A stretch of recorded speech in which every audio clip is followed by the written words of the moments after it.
Not sure if you see this. This is 700 Albanian lek. 700 Albanian lek, this is equivalent to about 7 US dollars. And with this, I can have lunch and some dinner. And that's if I'm being prudent, of course.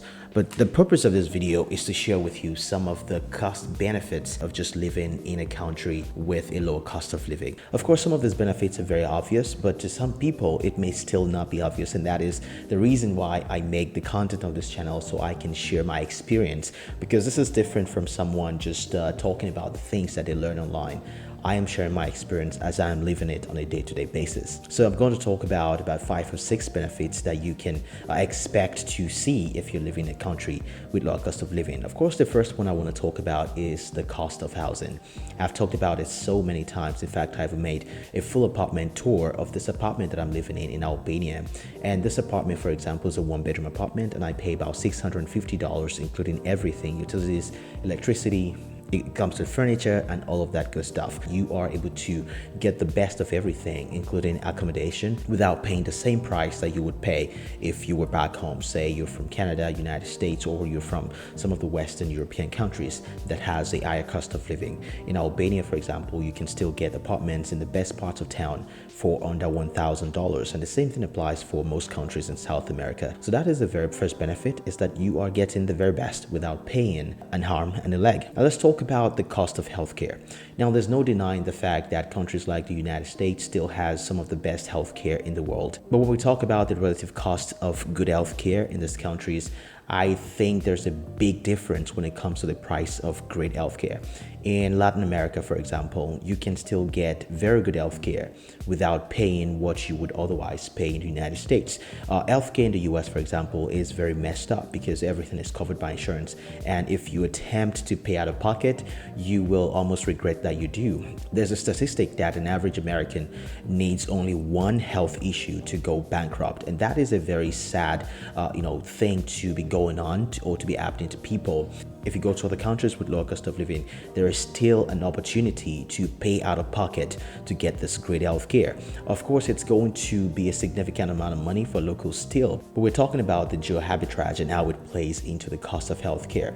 Say, for example, in Albania, if you want to get a teeth cleaning, you're probably going to be paying anywhere between $20 and $30. Whereas in the United States, if you're getting a similar procedure, you're probably going to be paying 3 or even 4 times more than that. And that is just like for the most basic thing. Even if you're going to walk in and just get some doctor's opinion or diagnosis about something that you feel is wrong with you, you can still pay out of pocket without having to worry about how much this is going to cost you. And thank God I've not had a need to use a healthcare in any place I've been traveling to, but I'm still very confident that if I ever need to use healthcare anywhere, I will be able to afford it. And that's just one of the things that I cannot be confident about in the United States. I have to make sure that I have a job in order to make sure that I have health insurance, and that is something that put a lot of people on edge every single time. So that is one benefit of living in a country with lower cost of living, because you can get access to healthcare pretty easily and inexpensively. Now let's talk about the more relaxed lifestyle. One of the reasons why I talk about traveling or just getting out of your normal routine is the fact that the type of lifestyle that you find elsewhere outside of places like North America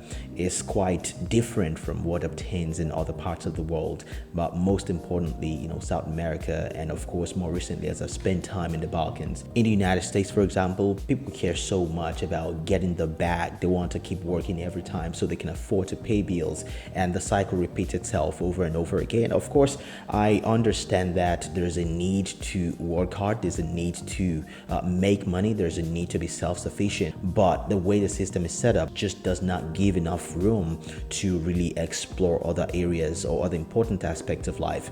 Whereas in places like this, in these parts of the world, people pay more attention to things outside of work, family, community, and things that really matter outside of your job or work or your 9 to 5 or whatever obtains there. So the relaxed lifestyle is something that everyone, I feel, needs to experience at least once in their lives. And I believe that once you experience that, or once you feel a positive difference in your life that comes with having a relaxed lifestyle, it's going to be quite difficult to go back to that old life of just go, work, and make money.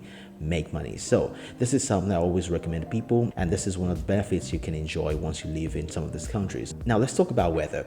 I think at this point it's not a coincidence anymore that countries with a lower cost of living happens to have the best weather. Think about, places like South America, think about Africa, think about Southeast Asia. These are countries with tropical climate. They have sunshine all year round, and even in places where there's still some winter, it's not as intense as places like North America and all of these countries. So it's really ironic that you get to enjoy perfect weather all year round while spending a fraction of what you would spend in these other countries. So if you want great weather and you want to spend less, I would always recommend that you travel to a country with lower cost of living.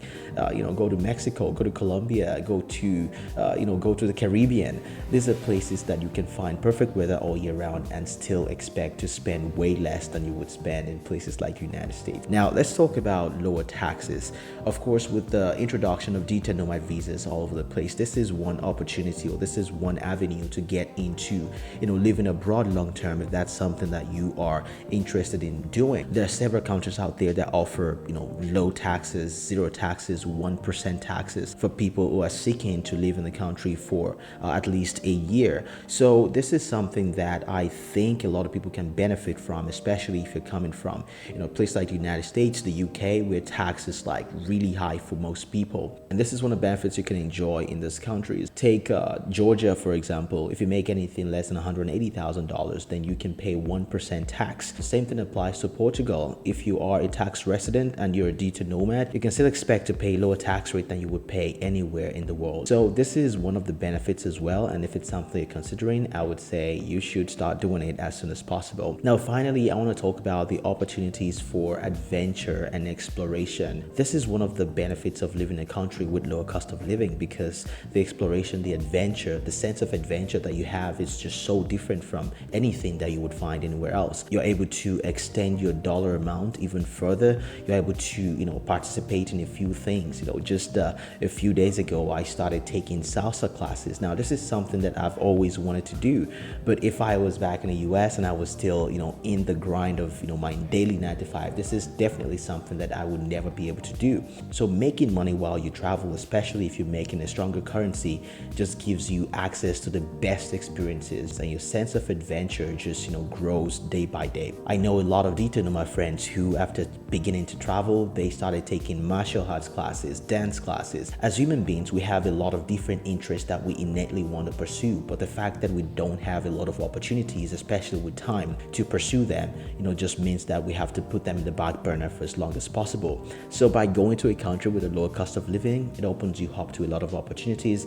and you have more time, you have more money to spend, and this gives you the advantage of just being your true self and just living life to the fullest. I hope you enjoyed this video. If you find any value in it, consider subscribing, and also check out the links in the description as well. If you want to get your nomad insurance, your health insurance from Safety Wing, you can get that as well, and check out all of the links I have in there as well. If you want to check out some of the videos, I talk about nomad visas and pretty much everything about traveling sustainably as a digital nomad or someone who wants to explore second residencies and so on and so forth. Again, my name is Daniel, and I hope to see you in the next video.